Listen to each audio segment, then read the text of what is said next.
What is Art? By Leo Tolstoy. Chapter 18. The art of our society fell into a lie, and the cause was this. The people of the upper classes lost their faith in the truths of the church teaching, the teaching that is called Christian. But they could not bring themselves to accept the true Christian teaching in its real and central meaning, which is our sonship to God and our brotherhood with one another. So they went on living with no faith at all, and they tried to fill the place where faith had been. Some filled it with hypocrisy, pretending that they still believed in the nonsense of the church creed. Some filled it with a bold announcement of their unbelief. Some with a refined skepticism. Some by returning to the Greek worship of beauty, declaring selfishness lawful, and raising it into a religious doctrine. The cause of the disease was the refusal to accept the teaching of Christ in its true meaning, that is, in its full meaning. And there is only one cure for the disease, to acknowledge that teaching in the whole of its meaning. In our time, such an acknowledgement is not only possible, it is necessary. A man who stands at the level of the knowledge of our time can no longer say, whether he calls himself a Catholic or a Protestant, that he believes in the dogmas of the Church, in the threefold nature of God, in the divinity of Christ, in the redemption, and the rest of it. Nor can he content himself with proclaiming unbelief, or skepticism, or a return to the worship of beauty and to selfishness. And above all, he can no longer say that we do not know the true meaning of the teaching of Christ. That meaning has become accessible to every person of our time.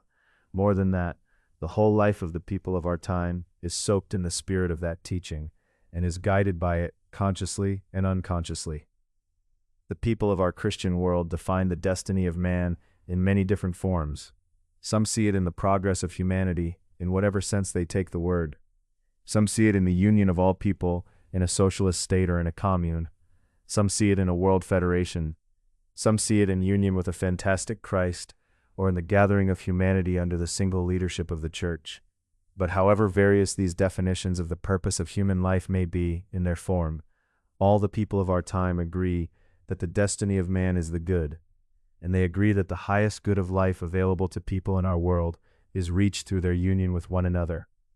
The people of the upper classes feel that their position rests on keeping themselves apart, the rich and the learned apart from the workers, the poor and the unlearned, so they labor to invent new views of the world by which their privileges might be preserved.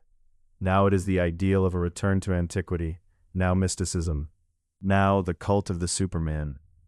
Yet whether they wish it or not, they are forced to acknowledge the truth which asserts itself in life from every side, both unconsciously and consciously, that our good lies only in the union and the brotherhood of people. Unconsciously, this truth is confirmed by the making of roads and railways, by telegraphs and telephones, by the press, and by the fact that the goods of this world grow more and more available to everyone.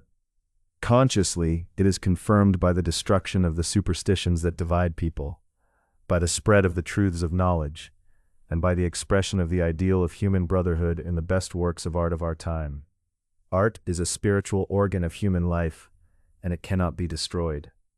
And so, in spite of every effort the people of the upper classes make to hide the religious ideal by which humanity lives, that ideal is recognized more and more clearly, and finds expression more and more often, even in the midst of our perverted society, partly in science and partly in art. Since the beginning of the present century, works of the highest religious art, filled with a truly Christian spirit, have appeared more and more often in literature and in painting, and so have works of a universal art of everyday life, and art accessible to all. So even art knows the true ideal of our time, and reaches towards it. On one hand, the best works of art of our time carry feelings that draw people towards union and brotherhood. Such are the works of Dickens, Hugo, and Dostoevsky, and in painting the works of Millet, Bastien Lepage, Jules Breton, L'Hermite, and others. On the other hand, they reach towards carrying feelings that belong not to people of the upper classes alone, but feelings that could unite all people without exception. There are still few such works, but the need for them is already felt. Besides this, we meet more and more often of late with attempts at popular editions of books and pictures, and at concerts and theaters open to everyone. All of this is still very far from what it ought to be, but the direction is already visible. the direction in which art of itself is pressing forward in order to come out on the path that properly belongs to it. The religious consciousness of our time consists in the recognition that the aim of life, both the common life and the separate life of each person, lies in the union of people. That consciousness has already become clear enough.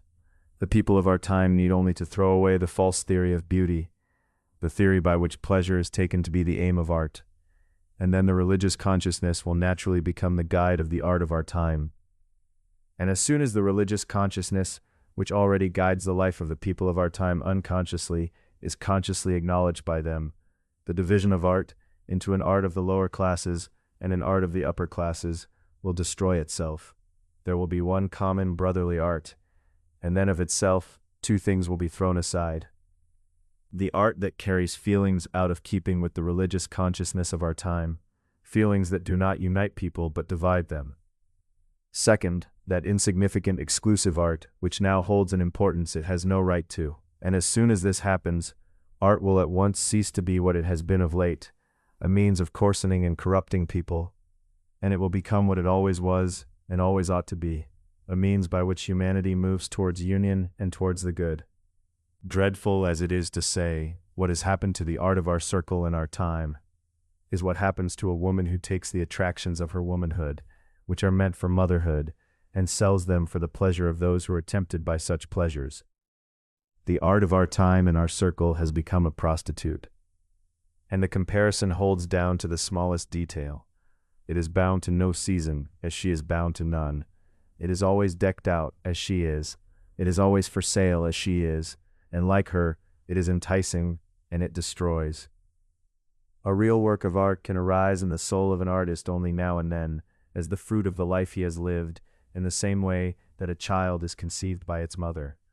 Counterfeit art is turned out by masters and craftsmen without pause, so long as there are consumers for it. Real art needs no ornament, any more than the wife of a loving husband needs it. Counterfeit art, like a prostitute, must always be painted and decked out. Real art comes into being because of an inner need to express a feeling that has gathered in a person, just as for a mother, the cause of conception is love. Counterfeit art comes into being out of greed, exactly as prostitution does. The consequence of true art is a new feeling brought into the common stock of life, just as the consequence of a wife's love is the birth of a new person into life. The consequence of counterfeit art is the corruption of a person, an appetite for pleasure that can never be satisfied, and the weakening of the spiritual powers of a person. This is what the people of our time and our circle must understand, if they are to save themselves from the filthy torrent of this depraved and prostituted art that is flooding over us.